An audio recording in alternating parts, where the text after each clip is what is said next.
ಸಾವು ಗೆದ್ದು ಬಂದವರ ವಿಶೇಷ ಕಾರ್ಯಕ್ರಮ ಮತ್ತೆ ಮುಂದುವರಿತಾ ಇದೆ. ಮಡಿಕೇರಿ ಭಾಗದಲ್ಲಿ ಜನ ಮನೆ ಕಳೆದುಕೊಂಡಿದ್ದಾರೆ. ಸದ್ಯ ಯಾವ ರೀತಿಯಾದಂತಹ ಒಂದು ಪರಿಸ್ಥಿತಿ ನಿರ್ಮಾಣ ಆಗಿದೆ ಅನ್ನೋದ್ರ ಬಗ್ಗೆ ನಾವು ಮಾತಾಡ್ತಾ ಇದ್ವಿ. ಸರ್, ಈಗ ಸಾಕಷ್ಟು ನಿರಂತರವಾಗಿ ಗುಡ್ಡ ಕುಸಿದು ರಸ್ತೆಗಳೆಲ್ಲ ಬ್ಲಾಕ್ ಆಗಿದೆ, ಮರ ಎಲ್ಲ ಬಿದ್ದಿರುವಂತದ್ದು, ಈಗ ರೋಡೇ ಇಲ್ದಂಗೆ ಆಗಿರುವಂತದ್ದು. ಒಂದ್ ಕಡೆಯಿಂದ ಏನಾದ್ರು ಕ್ಲಿಯರ್ ಮಾಡುವಂತ ಕೆಲಸ ಆಗ್ತಾ ಇದೆಯಾ, ಹೇಗೆ ಅಲ್ಲಿ? ಇನ್ನು ಅದು ಗೊತ್ತಾಗ್ತಾ ಇಲ್ಲ ಮೇಡಮ್. ಏನೋ ನಿನ್ನೆ ಡಿ.ಕೆ. ಶಿವಕುಮಾರ್ ಅವರು ಏನೋ JCB ಸ್ವತಃ ಇದರಲ್ಲಿ ಕಳಿಸಿ ನಿಂತನೂ ಹೇಳಿದ್ದಾರೆ. ನೀವು ನಿಮ್ಮ ಮಾಧ್ಯಮ ಮುಖಾಂತರ ನಮ್ಗೆ ಗೊತ್ತಾಯ್ತು. ನಮಗೆ ಏನು ಗೊತ್ತಾಗ್ತಿಲ್ಲ, ಅದು ನಿಮ್ಮಿಂದನೇ ಮೊದಲು ಗೊತ್ತಾಗಬೇಕು. ನಾವು ಅಲ್ಲಿ ಹೋಗಿ ನೋಡೋ ಪರಿಸ್ಥಿತಿ ಇರಲಿಲ್ಲ, ಅಲ್ಲಿಂದ ಫೋನ್ಗಳು ಬರ್ತಾ ಇಲ್ಲ. ಫೋನ್ ಬಂದ್ರು ಅವರಿಗೂ ಆ ಜಾಗದಲ್ಲಿ ಗೊತ್ತಾಗ್ತಾ ಇಲ್ಲ. ಇನ್ನು ಆ ಕೆಲಸ ಆಲ್ಮೋಸ್ಟ್ ನಡೀತಾ ಇಲ್ಲ. ಎಲ್ಲಿ ಜನ ಇದ್ದಾರೆ ಅಲ್ಲಿಗೆ ಹೋಗ್ಬೇಕು, ಅಲ್ಲಿ ಮಾತ್ರ ಒಂದು ಕೆಲಸ ನಡೀತಾ ಇರ್ಬೋದು ಅಂತ ಮಾಡ್ಬೋದು. ಸರ್, ನಿಮ್ಮೂರಿಗೆ ಈಗ ನೀವು ಹೇಳ್ತಾ ಇದ್ರಿ ಬರೋದಾದ್ರೆ ಈಗ ಮಡಿಕೇರಿಗೆ ಬರ್ಬೇಕು ಇಲ್ಲ ಮಾದಾಪುರ ಹಂಗ್ ಬರ್ಬೇಕು ಅಂತ ಹೇಳ್ತಾ ಇದ್ರಿ. ಎಲ್ಲಿ ತನಕ ರೋಡ್ ಇದೆ ಅಂದ್ರೆ, ಈಗ ಮಾದಾಪುರದಿಂದ ಮುಂದೆ ಹೋಗ್ತೀವಿ ಅಂತಂದ್ರೆ, ಕುಶಾಲನಗರ ಮಡಿಕೇರಿಯಿಂದ ಹೋಗ್ತೀವಿ ಅಂದ್ರೆ ಎಲ್ಲಿ ತನಕ ರೋಡ್ ಒಂದ್ ಲೆವೆಲ್ಗೆ ಚೆನ್ನಾಗಿದೆ ಅಂತ? ಒಂದು ಮಡಿಕೇರಿ ಗಂಟೆ ಹೋಗ್ಬೋದು, ಅದು ಬಿಟ್ಟು ಇನ್ನು ಮಾದಾಪುರ ಗಂಟೆ ಹೋಗ್ಬೋದು. ಇಲ್ಲ, ಅಲ್ಲಿ ಮಾದಾಪುರ ಬ್ಲಾಕ್ ಆಗಿದೆಯಲ್ಲ, ಬ್ಲಾಕ್ ಆಗಿದೆ. ಅಲ್ಲಿಂದ ಬಿಟ್ರೆ ಇನ್ನು ಯಾವ್ದು ಇದಿಲ್ಲ, ರೋಡ್ ಇಲ್ಲ, ಎಲ್ಲ ಫುಲ್ಲು ಇದಾಗ್ಬಿಟ್ಟಿದೆ. ಅಬ್ಬಿಪಾಲ್ಸ್ ರೋಡ್ ಲಾಸ್ಟ್, ಅಬ್ಬಿಪಾಲ್ಸ್ ಅಲ್ಲಿ ಗಂಟೆ ಹೋಗ್ಬೋದು. ಅಲ್ಲಿಂದ ಆ ಕಡೆ ನಮ್ಗೆ ಹೋಗಕ್ಕೆ ಧೈರ್ಯ ಇಲ್ಲ. ಅದು ಹೋಗ್ಬೇಕಾದ್ರೆ ಕಾಡು ಬಿದ್ದು ಎಲ್ಲೆಲ್ಲ ಹೋಗ್ಬೇಕು. ಒಂದೊಂದು ಇದೆಲ್ಲ ಸುತ್ತಿ ಬಳಸಿ ಅವನು ಬರ್ಬೇಕಾರೆ ಒಂದು ರೋಡ್ ಬರ್ಬೇಕಾರೆ 8 ಕಿಲೋಮೀಟರ್ 10 ಕಿಲೋಮೀಟರ್ ಸುತ್ಕೊಂಡು ಬರ್ಬೇಕಲ್ಲಿ. ಅಂತ ಒಂದು ಇರೋ ಇದಲ್ಲ, ಅದೇ ಬೇರೆ ಕಡೆ ಯಾವ್ದು ಇದಿಲ್ಲ. ನೆಟ್ಟಿಗೆ ಹೋಗಿ ಬರ್ತೀನಿ ಹೇಳಿ ಯೋಚನೆ ಮಾಡೋದು ಬೇಡ. ಬೆಳಿಗ್ಗೆ ಹೋದ್ರೆ ಅವನು ಒಂದು ಮನೆಗೆ ತಲುಪ ಸಾಯಂಕಾಲ ಆಗುತ್ತೆ. ಇನ್ನು ಸಾಯಂಕಾಲ ಹೊರಟು ಬರೋಕ್ಕಾಗಲ್ಲ ಅಲ್ಲಿಂದ ಮನೆಯಿಂದ ಬರ್ಬೇಕಾರ. ಇನ್ನು ತಿರ್ಗಾ ಅವನು ಅಲ್ಲೇ ಉಳಿದ್ಬಿಟ್ಟು ತಿರ್ಗಾ ಮಾರನೇ ದಿವಸನೇ ಬರ್ಬೇಕಲ್ಲಿಗೆ, ಒಂದು ಟೌನ್ಗೆ ಬರ್ಬೇಕಾರೆ. ಅದು ರಾತ್ರಿ ಹೊತ್ತಲ್ಲಿ ಉಳಿಯೋಕೆ ನಮಗೆ ಧೈರ್ಯ ಸಾಕಾಗಲ್ಲ. ಅದು ಅಲ್ಲಿ ಏನಾಗುತ್ತೆ ಏನು ಬರ್ತಂತ ಹೇಳಕ್ಕಾಗಲ್ಲ. ಈಗೊಂದು ಅಷ್ಟೊಂದು ಇದಾಗುತ್ತೆ. ಮೊನ್ನೆ ಒಂದು ಇದು ಕಾಳಚಂಡ ಮನೇಲಿ ಅದು ನನ್ನ ಕಣ್ಣ ಹತ್ರ ನಾನು ನೋಡಿದ್ದು. 2 ಮರ ಫುಲ್ ಬರ ಎಲ್ಲ ಬಿದ್ದು ಹೋಗಿದೆ. ಅಲ್ಲಿ ನಾನು ಹೋಗೋತ್ತಿಗೆ ನಾನು ಕಾಳಚಂಡ ಅವರು ಒಂದು 2-3 ಜನ ಸೇರಿ ನಾವು ಹೋಗಿದ್ವಿ. ಹೋಗಿ ನೋಡೋತ್ತಿಗೆ ರೋಡ್ ಅಲ್ಲಿ ಆ ರೋಡ್ ಗ್ಯಾಪ್ ಬಿಡಂತ ಇದಲ್ಲ, ಒಂದು ಬೆರಳಷ್ಟು ಇಡ್ಸಷ್ಟು ಅಷ್ಟು ಗ್ಯಾಪ್ ಬಿಟ್ಟಿದೆ. ಅದನ್ನೆಲ್ಲ ನೋಡಿ ಯಾರಕ್ಕೆ ತೋಟ ನೋಡಿ ಬರೋಷ್ಟರಲ್ಲಿ ಬರ ಈಗ ಬೀಳ್ತಂತ ಇದು ಅಷ್ಟು ಅದು ಬರ ಬೀಳಿದ್ರೆ ನೋಡಿ ಹೋಗೋಣ. ಅದು ನಮ್ಮ ಕಣ್ಣ ಹತ್ರ ಅದು ಒಂದು ಮರ ಬಿದ್ದ ಇದಂದ್ರೆ ಒಳ್ಳೆ ಗುಂಡು ಹೊಡ್ದಂಗೆ ಆಯ್ತು. ಒಳ್ಳೆ ಇದತ್ರ ಆ ಹತ್ರ ಮರ ಹೋಗಿದಂದ್ರೆ ಒಂದು ಅರ್ಧ ಕಿಲೋಮೀಟರ್ ಮೇಲೆ ಹೋಗಿದೆ. ಆ 2 ಮರ ಅರ್ಧ ಕಿಲೋಮೀಟರ್ ಮೇಲೆ ನೆಟ್ಟಿಗೆ ನಿಂತ್ಕೊಂಡು ಹೋಗಿದೆ. ಹಂಗೆ ಜಾರ್ಕೊಂಡು ಹೋಗಿದೆ. ಹೋಗಿ ಅಲ್ಲಿ ಒಂದು ಮರ ಹೊಡೆದು ತಿರ್ಗಿಸ್ಬಿಟ್ಟು ಹೋಯ್ತು ಮರ. ನೆಟ್ಟಿಗೆ ಹೋಗಿದ್ದು ಅವ್ರ ಕೆರೆ ಏನಿಲ್ಲ, ಅಷ್ಟೊಂದು ಫುಲ್ ಮುಚ್ಕೊಂಡು ಹೋಗ್ಬಿಡ್ತು. ಅದನ್ನ ಇನ್ನೊಂದ್ ಸಲ ಮಣ್ಣು ಬಂತು ಅದೇ ಸರ. ಅದನ್ನ ನೋಡಿ ನಮಗೆ ಒಂದ್ ಸಾಕಾಯ್ತು. ಸಾಧಾರಣ ಆಟಕ್ಕೆ ಆಗೋರ ಆಗಿದ್ರೆ ಆಗಲೇ ಅವ್ರು ಹೋಗ್ಬಿಡ್ತಿದ್ರು. ಇನ್ನು ಅವರು ನಾವು ಹೊತ್ಕೊಂಡು ಬರ್ಬೇಕಾರೆ, ಅದನ್ನ ಅವ್ರ ಮನೆಗೆ ಬರ್ಬೇಕಾರೆ ಒಂದು 10 ನಿಮಿಷ ಬರೋದಾರಲ್ಲಿ ನಮಗೆ 2 ಗಂಟೆ ಮೇಲೆ ಬೇಕು. ಅವ್ರ ಮನೆಯಿಂದ ಸುತ್ಕೊಂಡು ಬರ್ಬೇಕು. ಅವನಿಗೆ ಇದ್ದ ತೋಟಕ್ಕೆ ಬರ್ಬೇಕಾದ್ರೆ ಅವ್ನು ಸುತ್ಕೊಂಡು ಬರ್ಬೇಕಲ್ಲಿ. ಏನಿಲ್ಲ, 3 ಎಕರೆ ತೋಟದಲ್ಲಿ ಅವನಿಗೆ ಉಳಿದಿ ಎಷ್ಟು ಗೊತ್ತಾ ಮೇಡಮ್? ಬರೀ ಇರೋದು 1 ಎಕರೆ ಮಾತ್ರ. 2 ಎಕರೆ ಇಲ್ಲ, ಫುಲ್ಲು ಕೊಚ್ಕೊಂಡು ಹೋಗ್ಬಿಟ್ಟಿದೆ. ಅವನು 2 ಎಕರೆ ತೋಟ ಮಾಡೋ ಈಗ ಜಾಗನೇ ಇಲ್ಲ ಅವನಿಗೆ. ಜಾಗನೇ ಇಲ್ಲ, ಫುಲ್ಲು ಇದು ಒಂದು ಇದಾಗ್ಬಿಟ್ಟಿ, ಫುಲ್ಲು ಹಳ್ಳ ಆಗ್ಬಿಟ್ಟಿ. ಅಷ್ಟೊಂದು ಇದಾಗ್ಬಿಟ್ಟಿದೆ ಈಗ ಅಲ್ಲಿ. ಈಗ ಅವನಿಗೆ ಜಾಗ ಬೇಕಾದ್ರೆ ಮೇಲಿಂದ ಮಾಡ್ಬೇಕಷ್ಟೇ. ಮೇಲಿಂದ ಮಾಡೋದು ಅದು ಯಾವ ಗ್ಯಾರಂಟಿ? ಅದು ಅವನು ಮೊನ್ನೆ ಇರ್ತಾನೆ. ನಾನು ಈಗ ಯಾರಕ್ಕೆ ಏನಾದ್ರು ಕೊಯ್ಕೊಂಡಿದ್ರೆ ನನಗೆ ಗೊತ್ತೇ ಆಗ್ತಿರಲಿಲ್ಲ. ಒಂದ್ ದಿವಸ ನಾನು ಹೊತ್ಕೊಂಡು ಹೋಗ್ಬಿಡ್ತಿತ್ತು. ಹಗಲತ್ತಾಗಿದ್ರೆ ಅವನು ಇಲ್ಲ. ಅವನು ಏನೋ ರಾತ್ರಿ ಬಂದಿದ್ದಕ್ಕೆ ಬಂದಿದ್ದಕ್ಕೆ ಅವನು ಬಚ್ಚೋಗಿದ್ದಾನೆ. ಆ ಗದ್ದೆಲೆಲ್ಲ ಅವ್ರ ಗದ್ದೆಲ್ಲ ದಾಟಿ ಬರಬೇಕಾರೆ ಸಾಧಾರಣ ಒಂದು ಮಂಡಿಗಿತ್ತು. ಮಣ್ಣು ಅಷ್ಟು ಬಂದು ನಿಂತುಂಟು. ಅದು ಇಟ್ಟಿರೋ ಜಾಗದಲ್ಲಿ ನನ್ನ ಮಂಡಿಗೆ ಉಂಟು 2-3 ಅಡಿ ಅಷ್ಟು ಕೆಸರು. ಕಾಲು ಎತ್ತಕ್ಕಾಗಲ್ಲ. ಅಲ್ಲಿ ಏನು ಉಂಟು ಏನು ಇಲ್ಲ ಅಂತ ಹೇಳಕ್ಕಾಗಲ್ಲ. ಅಂತ ಒಂದು ಪರಿಸ್ಥಿತಿ ಆಗಿದೆ. ಈಗ ನೀವು ಒಂದು 40 ಜನ ಒಟ್ಟಿಗೆ ಬಂದ್ರಿ ಅಂತ ಹೇಳಿದ್ರಲ್ಲ, ಅವತ್ತೇ ಲಾಸ್ಟ್ ಇಡೀ ಊರೆಲ್ಲ ಒಂದು ಅಜ್ಜಿ ಒಂದು ಬಾಕಿ ಆಗಿತ್ತು. ಅದು ಆಗ್ಬೇಕು, ನನ್ನ ಅತ್ತನೇ ಆಗ್ಬೇಕು. ಅವರೊಂದು ಬಾಕಿ ಆಗಿತ್ತು. ಅವರು ಮತ್ತೆ ಅವರೊಬ್ಬರೇ ಬಾಕಿ ಆಗಿದೆ. ಇಡೀ ಇವ್ರ ಕುಟುಂಬದಲ್ಲಿ ಅವರೊಬ್ಬರೇ ಬಾಕಿ ಆಗಿದೆ. ಮಧ್ಯಾಹ್ನ ನೋಡ್ತಾ ಇದೆ, ಬರ್ತಾ ಇದ್ರು ಯಾರೋ ಆರ್ಮಿ ಅವರು ಮಧ್ಯಾಹ್ನ. ಒಬ್ಬರೇ ಇಡೀ ಊರಲ್ಲಿ ಆ ಕಾಡಲ್ಲಿ ಅಂದ್ರೆ ಒಂದು ನೀವು ಹೇಳಿದಲ್ಲ ಒಂದು 14 ಕಿಲೋಮೀಟರ್ ಒಳಗಡೆ ಅವ್ರೊಬ್ರೆ ಹೆಚ್ಚು ಕಮ್ಮಿ ಆ ಕಾಡೊಳಗೆ ಇದ್ದಾರೆ. ಅದು ಸಿಂಗಲ್ ಮನೆ, ಕಾಡೊಳಗಡೆ ಮನೆ. ಅಜ್ಜಿ ಒಬ್ರೇ ಇದ್ದಾರೆ ಇರೋದೇ, ಇವಾಗಲೇ ಒಬ್ರೇ ಇರೋದು. ಯಾವಾಗಲೂ ಎಷ್ಟೊಂದ್ ಜನ ಹಂಗೆ ಇರ್ತಾರೆ, ಬಂದ್ರೆ ಇವ್ರ ಮನೇಲಿ ವಯಸ್ಸಾದವರು ಎಲ್ಲ, ಅವ್ರು ಗಂಡ ಹೆಂಡತಿ ಇಬ್ಬಿಬ್ರೆ ಇರ್ತಾರೆ. ಅವ್ರಿಗೆಲ್ಲ ಪಾಪ ನೀವ್ ಹೇಳಿದ್ರಿ ಈಗ ಒಂದು 18-20 ಕಿಲೋಮೀಟರ್ ನಡ್ಕೊಂಡ್ ಬಂದ್ವಿ ಅಂತ, ಇವರು ನಡ್ಕೊಂಡ್ ಬಂದಿದ್ದಾರೆ. ಬಟ್ ಎಷ್ಟೋ ಜನಕ್ಕೆ ನಡಿಯಕ್ಕೂ ಆಗಲ್ಲ ಅಂತ, ಬಹಳ ಕಷ್ಟ. ಇದು ಉಂಟು ಅವ್ರಿಗೆ. ಅವರು ಈಗ ಅಜ್ಜಿ ನಮ್ಮ ಮನೆಗೆ 2 ದಿವಸ ಒಂದ್ಸಲ ಬರ್ತಿದ್ರು, ಬಂದ್ರೆ ರಾತ್ರಿ ಊಟ ಮಾಡ್ತಿದ್ರು, ನಮ್ಮ ಜೊತೆ ಚಂದ ಮಾತಾಡ್ತಿದ್ರು. ಮಾರನೇ ದಿವಸ ಒಂದು ನಾಷ್ಟ ಮಾಡಿ ಹೋಗ್ತಿದ್ರು. ನಾನೇನು ಹೇಳಕ್ ಹೋಗ್ತಿರ್ಲಿಲ್ಲ, ಬರ್ಲಿ ಬಿಡಿ ಅಂತ ನಮ್ಮ ಅಂತ ಒಂದು 2 ಹೊತ್ತು ಊಟ ಹೋಗ್ಲಿ ಅಂತ ಹೇಳಿ ನಮಗೊಂದು ಟೈಮ್ ಪಾಸ್ ಆಗ್ತಿತ್ತು. ಅವ್ರ ಮೇಲೆ ಏನಾದ್ರು ಬೇರೆಯವ್ರದ್ದು ಏನಾದ್ರು ಒಂದು ನಾವು ಮಾತಾಡೋದು, ನಾವು ಮಾತಾಡೋದು, ಒಂದು ಟೈಮ್ ಪಾಸ್. ಅವ್ರ ಮನೆ ಇದೆಯಾ? ಅವ್ರ ಮನೆ ಈಗ ಅವ್ರ ಮನೇನು ಅದೇ ಒಂಥರ ಇದಾಗ್ಬಿಟ್ಟಿದೆ, ಬಿಟ್ಟಿದೆ. ಅದು ಏನಾಯ್ತು ಏನ್ ಕತ್ತದ ಗೊತ್ತಿಲ್ಲ. ಒಂದ್ ವೇಳೆ ಈಗ ಆ ಮನೇನು ಹೋದ್ರೆ ಪಾಪ ಅಜ್ಜಿಗೆ ಯಾರು ಇಲ್ಲ, ಈ ಕಡೆ ಮಗ ಇವಾಗ ಹಾಸನ ಕಡೆ ಹೋಗ್ಬಿಟ್ಟಿದ್ದಾರೆ ಅವರು. ಅಂದ್ರೆ ಮಡಿಕೇಲಿ ಇರಕಲ್ಲ, ಈಗ ಏನು ಚಾಮುಂಡಿನಗರ ಏನೋ ತೋರಿಸಲ್ಲ ಆ ಜಾಗದಲ್ಲಿ ಇರೋದು. ಅದು ಅದೇ ಪರಿಸ್ಥಿತಿ ಇದೆ. ಅದಕ್ಕೆ ಅವರು ಹಾಸನದಲ್ಲಿ ಇರೋ ರಿಲೇಷನ್ ಹತ್ರ ಹೋಗಿದ್ದಾರೆ.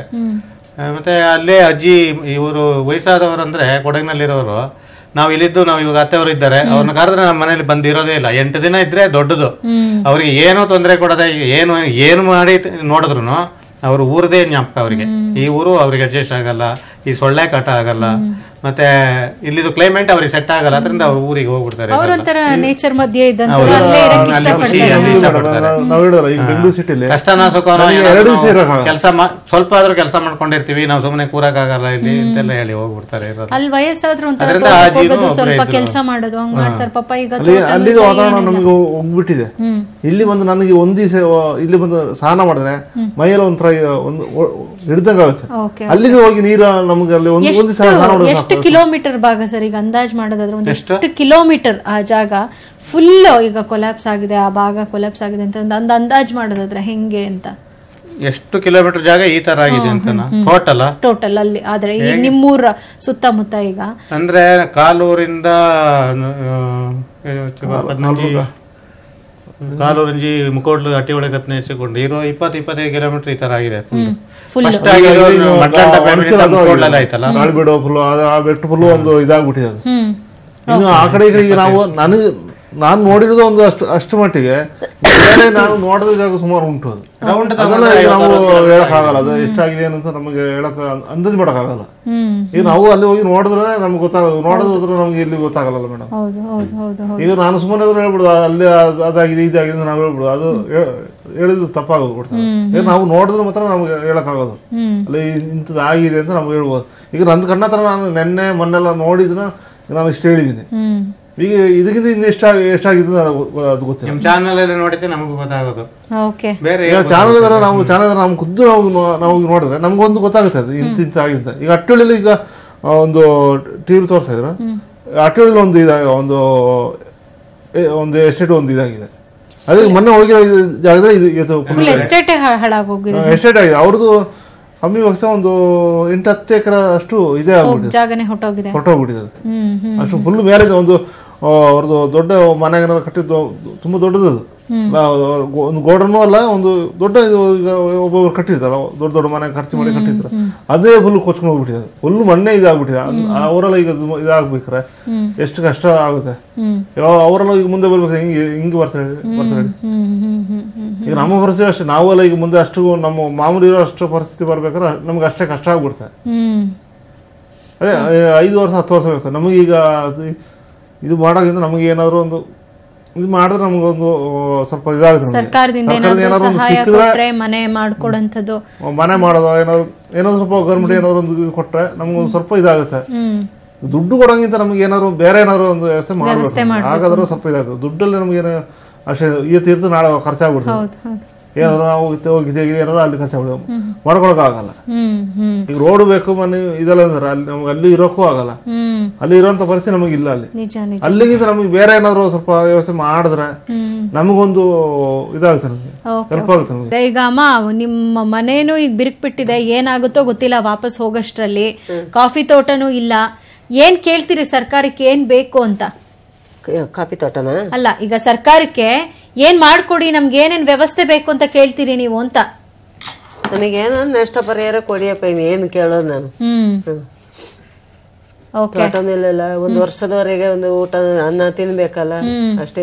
ಕಾಫಿ ತೋಟ ಏಲಕ್ಕಿ ತೋಟ ರೂಢಿ ಆಗ್ಬೇಕು, ಹೇಗೆ ಮಾಡೋದು, ಏನು ಇಲ್ಲಲ್ಲ ಅಂತ. Okay okay. ಇಲ್ಲೇ ಇರ್ತೀರಾ, ವಾಪಸ್ ಹೊಟ್ಟೋಗ್ತೀರಾ ಮತ್ತೆ? ಇಲ್ಲಿ ಇದ್ದುಕೊಂಡು ಶಾಲೆ ಕಳ್ಸ್ಬೇಕು ಮಗುನು.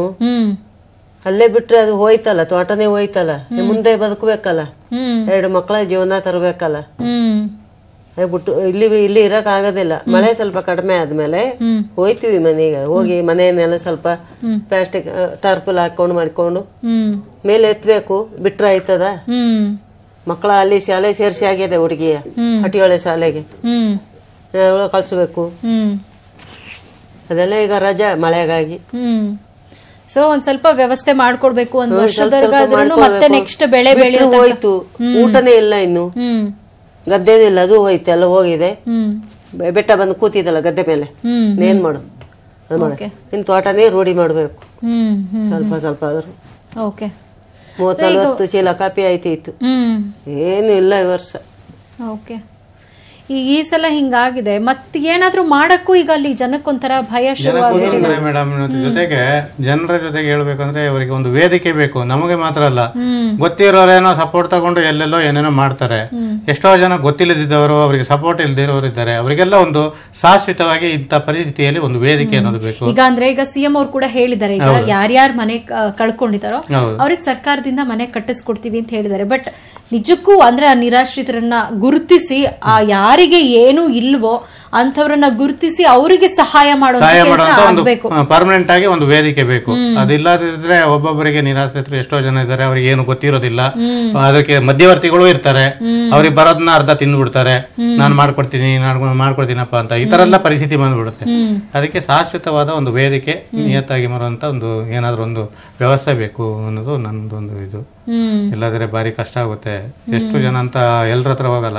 ಏನೋ ಅಷ್ಟು ಇಷ್ಟು ಗೊತ್ತಿರೋರು ಎಲ್ಲಾದ್ರೂ ಹೋಗಿ ಯಾರ್ದೋ ಕೈ ಕಾಲು ಹಿಡ್ದು ಏನೋ ಮಾಡಿ ಸಪೋರ್ಟ್ ತಗೋತಾರೆ. ಗೊತ್ತಿಲ್ಲದೆ ಇರೋರು ಎಷ್ಟೋ ಜನ ಇದ್ದಾರೆ. ಈಗ ಟರ್ಪಲ್ ಹಾಕೊಂಡು ಮನೇಲಿ ವಾಸ ಮಾಡಬೇಕು, ಏನ್ ಮಾಡೋದು? ಬೇಜಾರಾಗತ್ತೆ. ಇದ್ದಂತ ಮನೆ ನಾಳೆ ಇಲ್ಲ ಅಂದಾಗ ಎಂತವ್ರಿಗಾದ್ರೂ ಏನಪ್ಪಾ ಅಂತ ಒಂಥರ ಜೀವನದ ದಿಕ್ಕೆ ತೋಚ್ದಂಗ ಆಗ್ಬಿಡತ್ತೆ. ಸರ್, ಈಗ ನೀವು ಹೇಳ್ತಿದ್ರಿ ಈಗ ಆಟೋ ಓಡಿಸ್ತಾ ಇದೆ, ಬಟ್ ನನಗೆ ಮೊನ್ನೆಯಿಂದ ತುಂಬ ಆಗಿದಂಥ ಇನ್ಸಿಡೆಂಟಿಂದ ನನಗೆ ಕುತ್ತಿಗೆ ನೋವಾಗಿದೆ, ನನಗೆ ಈಗ ಆಟೋ ಓಡಿಸೋ ಸಿಚುವೇಶನ್ ಅಲ್ಲೂ ಇಲ್ಲ ಅಂತ. ಹಾಗಾದ್ರೆ ಮುಂದೆ ಏನು ದಾರಿ ನಿಮ್ದು ಅಂತ? ಮುಂದೆ ಏನ್ ಮಾಡೋದು ಅಂತ ನನಗಂತೂ ಏನು ಇದೇ ಆಗ್ತಿಲ್ಲ, ನನಗೆ ಯೋಚನೆ ಮಾಡಕ್ ಆಗ್ತಿಲ್ಲ. ಅಷ್ಟು ಅಂತ ಒಂದು ಪರಿಸ್ಥಿತಿ ಆಗಿದೆ ನನಗೆ. ನೋಡ್ಬೇಕು ಹಿಂಗೆಲ್ಲ ಆಗ್ತಾ ಹಾಗೆ ಮಾಡ್ಕೊಂಡು ಹೋಗೋದು ಮೇಡಮ್. ಯಾಕಂದ್ರೆ ನಮ್ಗೆ ಅಂತ ಒಂದು ಇದಾಗಿದೆ, ಏನಾಗುತ್ತೋ ಅದು ಮಾಡೋದು. ಗೌರ್ಮೆಂಟ್ ಏನಾದ್ರು ಒಂದು ಸ್ವಲ್ಪ ಕೊಟ್ರೆ, ಏನಾದ್ರು ಒಂದು ಇದು ಮಾಡಿದ್ರೆ ನಮಗೆ ಸ್ವಲ್ಪ ಈ ತರ ಆದವ್ರಿಗೆ ಎಲ್ಲರೂ ಸ್ವಲ್ಪ ಹೆಲ್ಪ್ ಆಗುತ್ತೆ. ಅದೊಂದು ಬಿಟ್ರೆ ಇನ್ನು ಏನ್ ಮಾಡೋದು ಗೊತ್ತಾಗಲ್ಲ. ಮುಂದೆ ಏನು ಮಾಡೋದು, ಏನು ಹೋಗೋದು ಅಂತ ಏನು ಗೊತ್ತಾಗ್ತಿಲ್ಲ. ಅಂತ ಒಂದು ಪರಿಸ್ಥಿತಿ ಆಗಿದೆ. ಒಂದು ಫಸ್ಟ್ ಮಳೆ ಕಮ್ಮಿ ಆಗ್ಬೇಕು, ಮಳೆ ಕಮ್ಮಿ ಆಗಿ ರೋಡ್ಗಳ ಸ್ವಲ್ಪ ಇದಾದ್ರೆ ನಮಗೆ ಸ್ವಲ್ಪ ಆದ್ರೂ ಒಂದು ಮುಂದೆ ಏನಾದ್ರು ಬರ್ಬೋದು. ಆದ್ರೂ ಮೊದಲು ತರ ನಮಗೆ ಇರಕ್ಕೆ ಸ್ವಲ್ಪ ಕಷ್ಟ ಆಗುತ್ತೆ. ಏನಾದ್ರು ಒಂದು ತಲೆ ಎತ್ತಬೇಕು, ಒಂದು 5 ವರ್ಷ ಬೇಕು ನಮಗೆ. ಅಲ್ಲಿ ಇದ್ದವರು ತಲೆ ಎತ್ತಬೇಕಲ್ಲ, 5 ವರ್ಷ ಮಟ್ಟಿಗೆ ಬೇಕೇ ಬೇಕು. ಅಂದ್ರೆ ಈಗ ಅಲ್ಲಿ ಇನ್ಸ್ಟೆಂಟ್ ಬೆಳೆಗಳು ಯಾವ್ದಿಲ್ಲ. ಈಗ ಕಾಫಿ ಒಂದು ಫಲ ಕೊಡ್ಬೇಕು ಅಂತಂದ್ರೂ ಸುಮಾರು 5 ವರ್ಷ ಬೇಕು ಅನ್ಸುತ್ತೆ. 5 ವರ್ಷ ಬೇಕು. ಮೆಣಸು ಮತ್ತೆ ಏಲಕ್ಕಿನೂ ಫಲ ಬೇಕು ಅಂತಂದ್ರೆ ಸ್ವಲ್ಪ ಕಾಯ್ಬೇಕು. ಅಷ್ಟವರೆಗೆ ನಾವು ಏನ್ ಮಾಡೋದು ಅಂತ ಏನ್ ಗೊತ್ತಾಗಿಲ್ಲ. 3 ವರ್ಷ ಕಾಯ್ಬೇಕು. 4ನೇ ವರ್ಷಕ್ಕೆ 5% ಸಿಗೋದು. ಅದು ಇಲ್ಲ. ಮಧ್ಯದಲ್ಲಿ ತರಕಾರಿ ಬೆಳೆದ್ರೆ ಅಲ್ಲಿ ಆಗೋದಿಲ್ಲ. ತರಕಾರಿ ಮೊದಲ ತರ ಮಳೆಗಾಲದಲ್ಲಿ ಅಂತ ಏನು ಆಗೋದಿಲ್ಲ. ಮಳೆ ಶೀತಕ್ಕೆ ಏನು ಬೆಳೆ ಆಗೋದಿಲ್ಲ. ಬೇಸಿಗೆ ಒಂದು ಜೀವನಕ್ಕೆ ಏನು ಮಾಡಕ್ ಆಗಲ್ಲ. ಗದ್ದೆ ಇಲ್ಲ,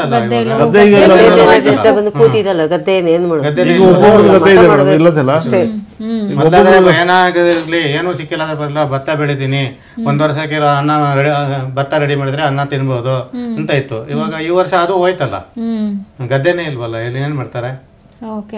ಅದ್ರ ಜೊತೆಗೆ ಆನೆ ಕಾಟ ಅದು ಬೇರೆ ಉಂಟು. ಈಗ ಈಗ ನಾವೆಲ್ಲ ನಮ್ಮಲ್ಲಿ ನಾನು ಗದ್ದೆ ಮಾಡ್ತಿದ್ದೆ, ಒಳ್ಳೆ ಭತ್ತ ತೆಗಿತಿದ್ದೆ.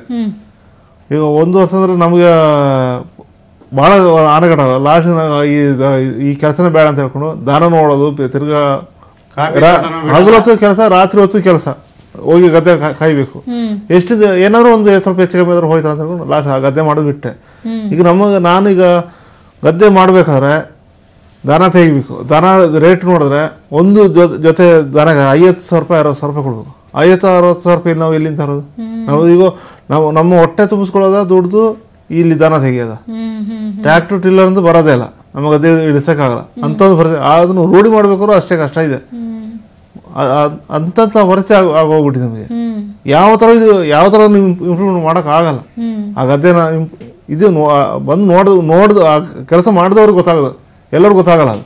ಅರೆ ನಮ್ಗೆ ಗೊತ್ತು ಕಷ್ಟ ಅದು ಏನು ಅಂತ. ನಾವು ಕಷ್ಟ ಬಿದ್ದವರು, ಅದರಿಂದ ಆ ಗದ್ದೆ ಕೆಲಸ ನಮ್ಗೆ ಗೊತ್ತು. ಅದು ಕಾಯ್ಬೇಕಾದ್ರೆ 6 ತಿಂಗಳ ಮೇಲೆ ಕಾಯ್ಬೇಕು. 6 ತಿಂಗಳು 7 ತಿಂಗಳು ಆಗ್ಬೇಕು. ನಮ್ಮಲ್ಲಿ ಬೆಳಿಬೇಕಾದ್ರೆ ಅಷ್ಟು ಒಂದು ಇದು ಉಂಟು. ಬೇರೆ ಈ ಕಡೆ ಸೈಡ್ ಬಂದಾಗ ನಮ್ಮಲ್ಲಿ ಅಷ್ಟು ಬೇಗ ಬರಲ್ಲ, ಅಷ್ಟು ಇಳುವರಿನೂ ಕೊಡಲ್ಲ. 1 ಎಕರೆ ಗದ್ದೆ ಮಾಡಿದ್ರೆ ಅವನಿಗೆ ಬರೋದು ಎಷ್ಟು? ನಾವು ಬಟ್ಟಿಂದ ಇರ್ತೀವಿ ಅಂದ್ರೆ ಕ್ವಿಂಟಲ್ ಬೇಕಾದ್ರೆ ಒಂದು 10 ಕ್ವಿಂಟಲ್ 15 ಕ್ವಿಂಟಲ್ ಬರುತ್ತೆ, ಅದ್ರ ಮೇಲೆ ಬರಲ್ಲ.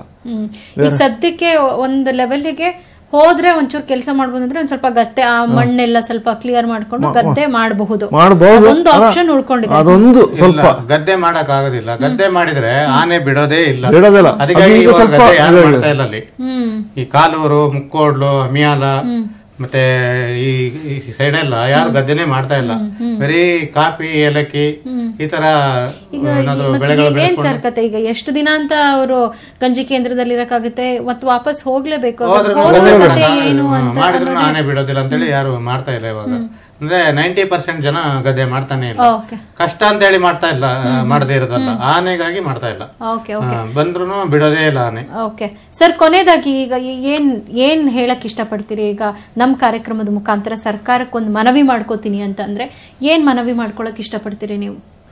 ನಮಗೆ ಏನಂತಾರೆ, ಸರ್ಕಾರದಿಂದ ಏನಾರು ಒಂದು ವ್ಯವಸ್ಥೆ ಆದ್ರೆ ನಮಗೆ ಅಲ್ಲಿ ಹೋಗಿ ಬದುಕಬಹುದು. ಏನಾರು ಈ ರೋಡ್ ಒಂದು ಮಾಡಿಕೊಟ್ರೆ, ಇನ್ನು ಏನಾದ್ರು ಒಂದು ಮನೆಗನೆ ಇಲ್ಲದವ್ರಿಗೆ ಮನೆಗನೆ ಕಟ್ಟಿಕೊಡೋದು, ಏನಾದ್ರು ಒಂದು ವ್ಯವಸ್ಥೆ ಮಾಡಿದ್ರೆ ಅಲ್ಲಿ ಬದುಕಬಹುದು. ಇಲ್ಲ ಅಂದ್ರೆ ನಮಗೆ ಅದೇ ಬದಲು ಬೇರೆ ಎಲ್ಲಾದ್ರೂ ಸ್ವಲ್ಪ ಜಾಗ ಕೊಟ್ರೆ, 10 ಎಕರೆ ಬೇಡ ನಮ್ಗೆ, ಅಲ್ಲಿ ಬೇರೆ ಕಡೆ 1 ಎಕರೆ ಜಾಗ ಕೊಟ್ಟು ಸಾಕು. ಅಲ್ಲ ಹಿಂಗಾದ್ರೂ ಮಾಡಿ ಅಲ್ಲಿ ಮುಂದೆ ಬರ್ತೀವಿ, ಜೀವನ ನಡೆಸ್ತೀವಿ. ನಮಗಂತ ಒಂದು ಇದಿದೆ. ಓಕೆ, ಇಷ್ಟು ದಿನಗಳ ಕಾಲ ಬರ್ತಾ ಇರುವಂತಹ ಈ ಮಳೆಯಿಂದ ನಿಮ್ಮ ಭಾಗದಲ್ಲಿ ಏನೇನು ರೀತಿಯಾದಂತಹ ಒಂದು ಹಾನಿಗಳಾಗಿದೆ, ಎಷ್ಟು ನಷ್ಟ ಆಗಿದೆ, ಈಗ ಸದ್ಯ ಆ ಊರಿನ ಸ್ಥಿತಿ ಯಾವ ರೀತಿ ಇದೆ, ಸರ್ಕಾರದಿಂದ ಯಾವ ರೀತಿಯಾದಂತಹ ನೆರವು ಬೇಕು ಅನ್ನೋದ್ರ ಬಗ್ಗೆ ಸಾಕಷ್ಟು ಮಾತನಾಡಿದ್ದೀರಾ. ಧನ್ಯವಾದ ಎಲ್ರಿಗೂ. Thank you. ಇನ್ನು ಕೊಡಗಿನ ಒಂದು ಪ್ರವಾಹ ಯಾವ ರೀತಿ ಇದೆ ಅನ್ನೋದನ್ನ ವೀಕ್ಷಕರೇ ನಾವು ನೋಡ್ತಾ ಇದ್ದೀವಿ. ಕೊಡಗಿನ ಪ್ರವಾಹಕ್ಕೆ ಕರುನಾಡಿನ ಸಹಾಯ ಹಸ್ತ ಕೂಡ ಸಿಗ್ತಾ ಇದೆ. ಸ್ವಯಂ ಪ್ರೇರಿತರಾಗಿ ಜನ ಸಹಾಯ ಮಾಡೋಕೆ ಮುಂದೆ ಬರ್ತಾ ಇದ್ದಾರೆ. ನ್ಯೂಸ್ 18 ಕಚೇರಿಗೆ ಬಂದು ವಿವಿಧ ಸಾಮಗ್ರಿಗಳನ್ನ ಜನ ನೀಡ್ತಾ ಇದ್ದಾರೆ. ಸಂತ್ರಸ್ತರಿಗೆ ಅಗತ್ಯ ವಸ್ತುಗಳನ್ನ ನ್ಯೂಸ್ 18 ಕನ್ನಡಕ್ಕೆ ತಂದು ಕೊಡ್ತಾ ಇದ್ದಾರೆ. ಈ ಕುರಿತಂತೆ ನನ್ನ ಕಲೀಗ ನವಿತಾ ಜೈನ್ ಒಂದು ವಾಕ್ ಥ್ರೂ ಮಾಡಿದ್ದಾರೆ, ಬನ್ನಿ ನೋಡೋಣ. ಪ್ರವಾಹ ಪರಿಸ್ಥಿತಿ ಇದೆ. ಜನ ಮನೆ ಮಠಗಳನ್ನ ಕಳ್ಕೊಂಡಿದ್ದಾರೆ, ನಿರಾಶ್ರಿತರಾಗಿದ್ದಾರೆ, ನಿರ್ಗತಿಕರಾಗಿದ್ದಾರೆ. ಇಡೀ ಕರುನಾಡಿನ ಜನತೆ ಈಗ ಕೊಡಗಿನ ಪರವಾಗಿ ನಿಂತಿದೆ. ಜೊತೆಗೆ ನ್ಯೂಸ್ 18 ಕನ್ನಡ ಕೂಡ ಕೊಡಗಿನರ ಜನರ ಜೊತೆ ನಾವಿದ್ದೀವಿ ಅನ್ನುವಂತಹ ಒಂದು ಭರವಸೆಯನ್ನ ಕೊಡುವುದರ ಮೂಲಕ ಮೊನ್ನೆಯಿಂದಲೂ ಕೂಡ ಸಾಕಷ್ಟು ಜನರಲ್ಲಿ ಮನವಿಯನ್ನ ಮಾಡ್ಕೊಂಡಿದ್ವಿ. ಅವರಿಗೆ ಬೇಕಾದಂತಹ ಅಗತ್ಯ ವಸ್ತುಗಳನ್ನ ಪೂರೈಕೆ ಮಾಡೋದು ನಮ್ಮ ಕರ್ತವ್ಯ, ನಮ್ಮ ಜವಾಬ್ದಾರಿ. ಹಾಗಾಗಿ ಎಲ್ಲರಲ್ಲೂ ಕೂಡ ಕೇಳಿಕೊಂಡಾಗ ಇಡೀ ಕರುನಾಡಿನ ಜನತೆ ನಮ್ಮ ಜೊತೆ ನಿಂತಿದೆ. ಇಡೀ ಕರುನಾಡಿನ ಜೊತೆ ಕೊಡಗಿನವರ ಜೊತೆ ನಿಂತಿದ್ದಾರೆ. ಅಗತ್ಯ ವಸ್ತುಗಳನ್ನ ಪೂರೈಕೆ ಮಾಡುವಂತಹ ಪಣವನ್ನ ತೊಟ್ಟಿದ್ದಾರೆ. ಜೊತೆಗೆ ಮುಖ್ಯಮಂತ್ರಿ ಪರಿಹಾರ ನಿಧಿಯ ವಿಚಾರದಲ್ಲೂ ಕೂಡ ಚೆಕ್ ಮೂಲಕ ನೀವು ಹಣವನ್ನು ಕಳುಹಿಸಬಹುದು ಅನ್ನುವಂತಹ ಒಂದು ನಾವು ಅಭಿಯಾನವನ್ನ ಮಾಡಿದ್ವಿ. ಅದಕ್ಕೂ ಕೂಡ ಸಾಕಷ್ಟು ಜನ ಸ್ಪಂದಿಸಿದ್ದಾರೆ. ಎಸ್ ವೀಕ್ಷಕರೇ, ನೀವು ಗಮನಿಸಬಹುದು, ಈಗಾಗಲೇ ನಾವು ಯಾವ ರೀತಿಯಾಗಿ ಒಂದು ಕರೆಯನ್ನ ಕೊಟ್ಟಿದ್ವೋ ನಿರ್ಗತಿಕರಿಗಾಗಿ, ಅಲ್ಲಿರುವಂತಹ ಜನರಿಗಾಗಿ ಏನೇನು ಮೂಲಭೂತ ಸೌಲಭ್ಯಗಳು ಬೇಕೋ ಆ ಎಲ್ಲ ಸೌಲಭ್ಯಗಳನ್ನು ಒದಗಿಸುವಂತಹ ನಿಟ್ಟಿನಲ್ಲೂ ಕೂಡ ನ್ಯೂಸ್ 18 ಕನ್ನಡದ ಜೊತೆ ಈಗಾಗಲೇ ಸಾಕಷ್ಟು ಜನರು ಕೂಡ ಕೈ ಜೋಡಿಸಿದ್ದಾರೆ. ಅಗತ್ಯ ವಸ್ತುಗಳನ್ನ ಪೂರೈಕೆ ಮಾಡುವಂತಹ ನಿಟ್ಟಿನಲ್ಲಿ ನಮ್ಮ ನ್ಯೂಸ್ 18 ಕನ್ನಡಕ್ಕೆ ಬಂದು ಅವರಿಗೆ ಬೇಕಾದಂತಹ ಅಗತ್ಯ ವಸ್ತುಗಳನ್ನ ತಲುಪಿಸಿದ್ದಾರೆ. ಇಲ್ಲಿ ನಿಜವಾಗ್ಲೂ ಈಗಾಗಲೇ ಅಲ್ಲಿನ ಶಾಸಕರು, ಅಲ್ಲಿನ ಜನರು ಕೇಳುವಂತದ್ದು, ದಯವಿಟ್ಟು ನಮಗೆ ಆಹಾರ ಪದಾರ್ಥಗಳನ್ನ ಕಳುಹಿಸಬೇಡಿ, ಯಾವುದೇ ವಸ್ತುಗಳನ್ನ ಕಳುಹಿಸಬೇಡಿ ಅನ್ನುವಂತಹ ಮನವಿಯನ್ನ ಅಲ್ಲಿನ ಜನ, ಶಾಸಕರುಗಳು ಕೂಡ ಮಾಡ್ತಾ ಇದ್ದಾರೆ. ಯಾಕಂದ್ರೆ ಆಹಾರ ವಸ್ತುಗಳನ್ನ ಪೂರೈಸಿದ್ರೆ ಹಾಳಾಗುವಂತಹ ಚಾನ್ಸಸ್ ಇದೆ. ಈಗಾಗಲೇ ಅನೇಕ ಆಹಾರಗಳು, ವಸ್ತುಗಳು ಅಲ್ಲಿ ಹಾಳಾಗ್ತಾ ಇದೆ, ವೇಸ್ಟ್ ಆಗ್ತಾ ಇದೆ. ಆ ಕಾರಣಕ್ಕಾಗಿ ದಯವಿಟ್ಟು ನೀವೇನಾದ್ರೂ ಸಹಾಯ ಮಾಡಬೇಕು ಅಂತ ಬಯಸುವುದಾದ್ರೆ ಮುಖ್ಯಮಂತ್ರಿ ಪರಿಹಾರ ನಿಧಿಗೆ ನಿಮ್ಮ ಹಣವನ್ನು ತಲುಪಿಸಬಹುದು, ಚೆಕ್ ಮೂಲಕ ತಲುಪಿಸಬಹುದು. ನ್ಯೂಸ್ 18 ಕನ್ನಡ ಈಗಾಗಲೇ ನಿಮಗೆ ಈ ಒಂದು ಅಭಿಯಾನದ ಮೂಲಕ ಕೂಡ ಕೇಳ್ಕೊಂಡಿರೋದು ಏನಂದ್ರೆ ನಿಮ್ಮ ಹಣವನ್ನ ಚೆಕ್ ಮೂಲಕ ನ್ಯೂಸ್ 18 ಕನ್ನಡಕ್ಕೆ ನೀವು ಕಳುಹಿಸಿ, ಅದನ್ನ ನಾವು ಸರ್ಕಾರಕ್ಕೆ ಕಳುಹಿಸುವಂತಹ ಪ್ರಯತ್ನವನ್ನ ಮಾಡ್ತೇವೆ. ನಮ್ ಜೊತೆ ಕೈ ಜೋಡಿಸಿದ್ದು ನ್ಯಾಯಪರ ವೇದಿಕೆಯವರು, ಸೊ ಅವರನ್ನೇ ಮಾತನಾಡಿಸೋಣ. ನವೀದ್ ನಮ್ ಜೊತೆ ಇದ್ದಾರೆ. ಯಾವ ರೀತಿಯಾದಂತಹ ಒಂದು ಸಹಾಯ ಮಾಡುವ ನಿರೀಕ್ಷೆ ಇದೆ, ಹಾಗೆ ಯಾವ ರೀತಿಯಾದಂತಹ ಅಲ್ಲಿಗೆ ತೆಗೆದುಕೊಂಡು ಹೋಗುವಂತಹ ಒಂದು ಕಷ್ಟ ಇದೆಯಾ ಹೇಗೆ ಅಂತ ಹೇಳಿ, ಯಾಕಂದ್ರೆ ತಲುಪಿಸೋದು ತುಂಬಾ ಕಷ್ಟ ಅಂತಾನೆ ಹೇಳಲಾಗ್ತಾ ಇದೆ. ಆ್ಯಕ್ಚುಲಿ ನ್ಯೂಸ್ 18 ಕಡೆಯಿಂದ ನಮಗೆ ಸುಮಾರು ಇಲ್ಲಿ ವಾಟರ್ ಬಾಟಲ್ಸ್ ಮತ್ತು ಬಟ್ಟೆ ಇಂಥದ್ದು ಎಲ್ಲ ಸೌಲಭ್ಯ ಸಿಗ್ತಾ ಇದೆ.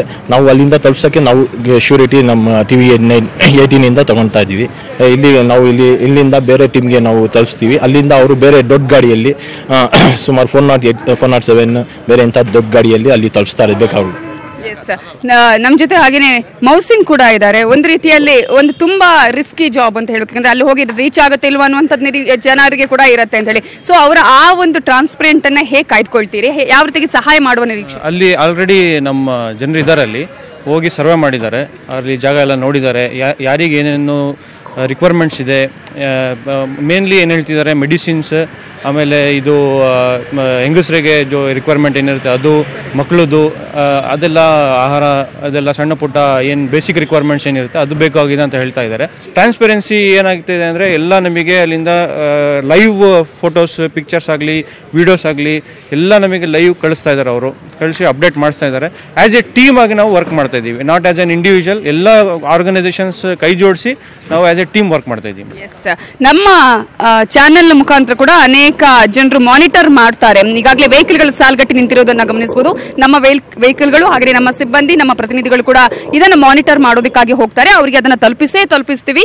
ಕೊನೆ ಕ್ಷಣದವರೆಗೂ ಕೂಡ ಯಾರ್ಯಾರಿಗೆ ಅಗತ್ಯ ಇದೆಯೋ ಅವರಿಗೆ ಕೊಡುವಂತಹ ಪ್ರಯತ್ನವನ್ನ ನಾವು ಮಾಡ್ತೀವಿ. ಅದರಲ್ಲಿ ಯಾವುದೇ ಪ್ರಾಮಾಣಿಕತೆ ಇಲ್ಲದೆ ಕೆಲಸ ಮಾಡೋದಿಲ್ಲ ಅನ್ನೋದನ್ನ ತೋರಿಸುವಂತಹ ಪ್ರಯತ್ನ ಕೂಡ ಹೌದು. ಹಾಗಾಗಿ ನೀವು ಕೂಡ ಅಗತ್ಯವಾದಂತಹ ಹಣದ ಸಹಾಯವನ್ನ ಮಾಡಬಹುದು, ಅವರಿಗೆ ಇನ್ನಷ್ಟು ಸಹಾಯ ಹಸ್ತವನ್ನ ಚಾಚಬಹುದು ಅಂತ ಹೇಳ್ತಾ ಇದ್ದೀನಿ. ಈ ಮೂಲಕ ಅನೇಕ ವಸ್ತುಗಳು ಇನ್ನು ಮುಂದೆ ಅವರಿಗೆ ಅಗತ್ಯ ಇರೋದಿಲ್ಲ, ಹಣದ ಸಹಾಯ ಮಾತ್ರ ಅವರಿಗೆ ಅಗತ್ಯ ಇದೆ. ಹಾಗಾಗಿ ಆ ಒಂದು ಸಹಾಯವನ್ನ ಮಾಡಿ ಅಂತ ನಾವು ಕೂಡ ಕೇಳ್ಕೊಳ್ತಾ ಇದ್ದೀವಿ. ಕ್ಯಾಮರಾಮನ್ ನೂರ್ ಅಹಮದ್ ಜೊತೆ ನವಿತಾ ಜೈನ್, ನ್ಯೂಸ್ 18 ಕನ್ನಡ, ಬೆಂಗಳೂರು. ಒಟ್ಟಾರೆ ಕೊಡಗಿನಲ್ಲಿ ಈ ರೀತಿಯಾಗಿ ಒಂದು ಭೀಕರ ರಣಮಳೆಗೆ ಅಲ್ಲಿ ಎಲ್ಲ ಜನ ಮನೆ ಮಠವನ್ನು ಕಳೆದುಕೊಂಡು ನಿರಾಶ್ರಿತರಾಗಿದ್ದಾರೆ ಅನ್ನುವಂಥ ಒಂದು ಸುದ್ದಿ ಬಂದ ತಕ್ಷಣ ಇಡೀ ಕರ್ನಾಟಕದ ಜನತೆ ಸ್ಪಂದಿಸಿದ್ರು. ಅಗತ್ಯವಾಗಿ ಅವರಿಗೆ ಬೇಕಾಗುವಂತಹ ಆಹಾರವನ್ನು ಪೂರೈಕೆ ಮಾಡೋದಕ್ಕೆ ಮುಂದಾದ್ರು. ನ್ಯೂಸ್ 18 ಕಚೇರಿಗೆ ಸಾಕಷ್ಟು ಜನ ಬಂದು ಅವರ ಕೈಲಿ ಏನೇನಾಗುತ್ತೆ ಅದೆಲ್ಲವನ್ನ ಕೂಡ ತಂದು ಕೊಡ್ತಾ ಇದ್ರು. ಆದರೆ ಇನ್ನು ಮುಂದೆ ನಿಜಕ್ಕೂ ಅವರಿಗೆ ಹಣದ ಅವಶ್ಯಕತೆ ಬಹಳ ಇದೆ. ಯಾಕಂದ್ರೆ ಸಾಕಷ್ಟು ಜನ ಮನೆ ಮಠವನ್ನು ಕಳೆದುಕೊಂಡು ಅಕ್ಷರಶಃ ಬೀದಿಲಿ ನಿಂತಿದ್ದಾರೆ. ಸೊ ನಿಮಗೇನಾದ್ರೂ ಅವರಿಗೆ ಸಹಾಯ ಮಾಡೋದಕ್ಕೆ ಇಚ್ಛೆ ಇದ್ದಲ್ಲಿ ಆದಷ್ಟು ಹಣದ ಸಹಾಯವನ್ನೇ ಮಾಡಿ ಅಂತ ಕೂಡ ಕೇಳ್ಕೊಳ್ತೀವಿ. ಅದರ ಜೊತೆಗೆ ಇನ್ನು ಅವರಿಗೆ ಸರ್ಕಾರ ಯಾವ ರೀತಿಯಾಗಿ ಪರಿಹಾರವನ್ನ ಕೊಡುತ್ತೆ, ಅಲ್ಲಿ ನೊಂದಂಥವರಿಗೆ ಒಂದು ಸಣ್ಣ ಪ್ರಮಾಣದಲ್ಲಿ ಹಣವನ್ನ ನೀಡೋದು, ಅದರ ಜೊತೆಗೆ ಮನೆಯನ್ನ ಕೂಡ ಕಟ್ಕೊಡುವಂತಹ ಒಂದು ಪ್ರಯತ್ನ ಸರ್ಕಾರದಿಂದ ಆಗ್ಲಿ ಅಂತ ಹೇಳ್ತಾ ವಿಶೇಷ ಕಾರ್ಯಕ್ರಮವನ್ನು ಇಲ್ಲಿಗೆ ಮುಗಿಸ್ತಾ ಇದ್ದೀನಿ. ನೋಡ್ತಾ ಇರಿ ನ್ಯೂಸ್ 18 ಕನ್ನಡ, ಜಾಲ ನಮ್ಮದು, ಬಲ ನಿಮ್ಮದು.